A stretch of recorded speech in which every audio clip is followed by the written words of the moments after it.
back. I know you missed my face. I missed you as well. This is our second season for Alumni on Air, which is like super, super, super exciting. We started literally just James and I with our tripod, with the iPhone, and we literally just had us in the alumni room in Teach for America Memphis' office, and we were just sending emails, and then we said, let's go to YouTube. And so we put it on YouTube, and now we are back again for a second season with the amazing Sabrina Brown.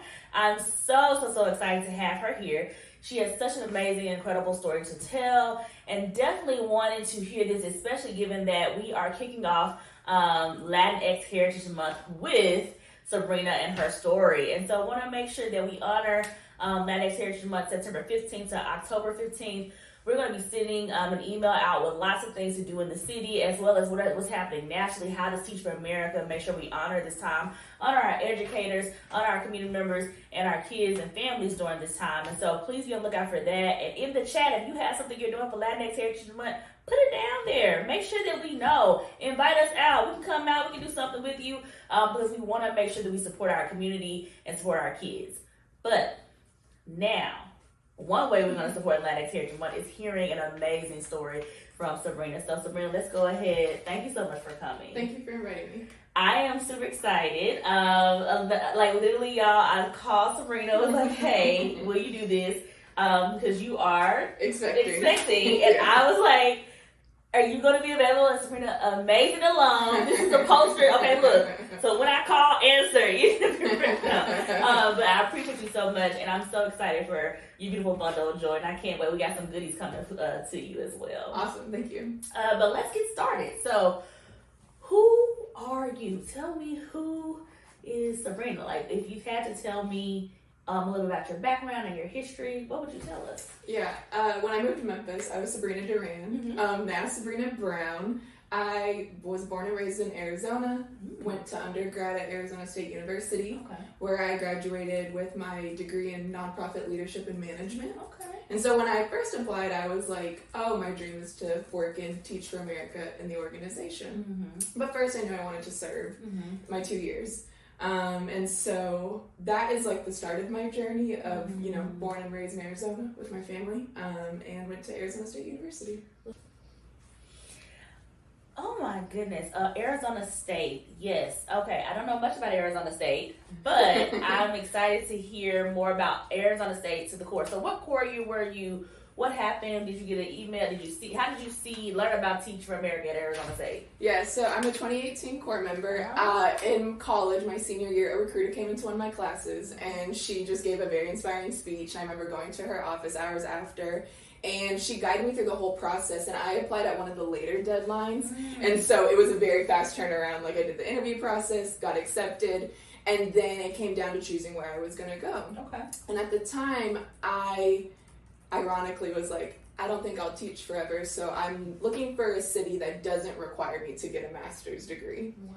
Because at Arizona State, TFA, you had to get your master's. So I was looking at cities, and then I was looking at a couple other factors. I knew I wanted to be in an urban setting, and so ultimately it brought me to Memphis.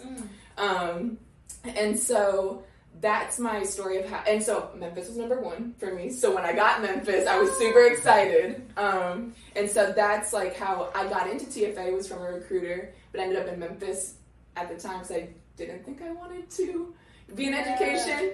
I'm still in education, and ironically, I did end up getting my master's in education, so it's really funny. Yeah, and so that's my story of how I got into TFA. Oh my gosh, so for those of you that don't know who might be joining for the first season, I'm Dr. Jamisha Hayes, and I definitely joined the Corps in 2011. I was letter deadline, and I thought I wasn't going to stay, like I wasn't interested in the education, like getting a master's, like that. I didn't think about that when I was applying, but for sure that was not on my list. I was actually interested in law school. And so I was like, I am only focusing on this. And so I thought at the time when I applied that you weren't going to be in your home city or like where you went to college. So I was totally convinced that I was going to be out of Memphis. And when I got in Memphis Corps, thank goodness the Memphis Corps doesn't require you to get a master's. You just have to come and do your 2 years. And that, to your point, Sabrina, I think that's a brilliant and poignant point to make, is that like TFA is amazing nationally, but every single region has its own unique piece. Mm-hmm. And if you are looking at it, which again, amazing, shout out to you, looking at TFA, look at what you really need long term when you make your decision. I was definitely thinking about Hawaii. I'm gonna say that. I told my boyfriend at the time, I'm gonna break up with you because I'm going to Hawaii. Then I got that email, and it said Memphis, so I said, I guess we're staying together. But I loved them at the time, I guess. But I do think that is important to think about, and this goes out to our alums, but also to incoming core members. This is a great, place for them to learn about TFA. And ironically, what you think won't happen will happen, right? Like, I was like, I'm never going to get a master's in education. I didn't take a single teaching class. I've never taught kids, never even babysat kids. Yes. And then I ended up getting a master's in education. I totally, law school, and then I was like, oh, I'll get a master's in education. I'll teach a third year. I'll teach a fourth year. Right. You're right. So that is the other part. We're going to hear more about that next. So, okay, so what made you decide to join the Corps? You said it was because you decided to join the Corps because of the recruiter. And then in terms of anything else about your Corps experience or your Corps thoughts, what was your first year like, second year, all of that? Yeah, so I'm currently still at my placement school, Cornerstone Prep Denver in Fraser. It's a charter. And when I started there, my first year, I was self-contained in a class, taught 4th grade ELA and math. Mm-hmm. And then my 2nd through 5th years there, we compartmentalized. So I did 4th grade ELA for all the 4th graders, right? Mm. In those 5 years, I had the same principal and the same dean of instruction, which I would say, like, that support kept me at my placement school for all those years. And then in my 6th year, my school had a transition where my dean of instruction became the principal, and then I naturally went to be the dean of instruction. So for the last 2 years, I've been in that role in administration at the school level. And so teaching at the same school for the past I think this is my 7th year, is one of my greatest professional accomplishments, is to serve in that community still. I have seen 4th graders turn into high schoolers. Yes. I have been with families where I've taught every single one of the kids. Yes. And so that has been very impactful in my experience in TFA Memphis. I think I had a very unique experience staying at my placement school for very long, and I have enjoyed it. I 100% relate to that. I taught at my placement school past my 2 years, and even though I'm a native Memphian and went to school here in Memphis, it was a charter movement at that time. I came in at that time where lots of charter schools were coming in Memphis or just across the country. And so I was lucky to be, not a founding teacher, but literally when their 2nd year joining and help build that founding grade level chair and all of that. And so to your point, seeing it grow and seeing that community grow, and that community was actually a part of my, if you know anything about Memphis, it's what high school did you go to? Right. And my family comes from the high school of either Fairleigh High School or Northside High School, and so it was right near Fairleigh. So that's part of my stomping grounds, what I like to say. So it was really poignant to me, and it meant a lot to be in that community and teach in that community and see my cousins or extensions of cousins in the environment and seeing them get access to a quality education. So that really resonates, and I left after 4 years. I'm not like you; you're a rock star, and I think it's amazing. I do think that is unique, but that's still inspiring to say. And it's really fun because a lot of the educators that I was working with when I first joined are still there, and so I was 21 when I came, and now I'm older and I'm expecting, and so I feel like I've really grown up with the teachers and the admin around me, and it's been a wonderful experience at that. 100%. And your teaching community, where you teach becomes a part of your family, and the community that you're in is a part of your family if you allow it to be. And if you're in the right environment, I think you said something that was very important too. This idea of supportive, a supportive school administration, a supportive environment with you, all of that has to work to get the recipe, perfect and delicious every time. So what made you stay in Memphis? Because you said, we kind of talked about this now with this idea of the culture and the community and all of that. But is there anything else that made you stay in Memphis? Yeah, I think my identity plays a part in this. So growing up in Arizona, I struggled with my identity within my family and my friends and just, growing up. And when I moved, I could have stayed in Arizona to do TFA. Okay. But I think a part of me was ready to go and leave and like search for myself because my family's 100% Mexican. We do all the traditions. I had a quinceañera, but at the end of the day, I never spoke Spanish. So when I was in spaces and the way I spoke, people would call me white. Some of my interests, people would, recognize me as not being Mexican enough.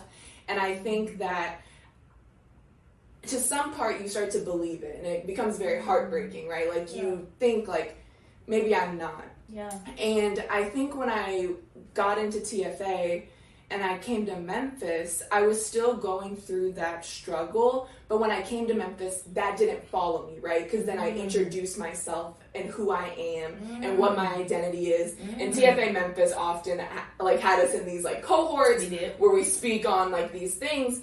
And I just like had an epiphany where I was like, I am Mexican. I actually have a very like pivotal story where like when I moved here, they asked me to join the collective.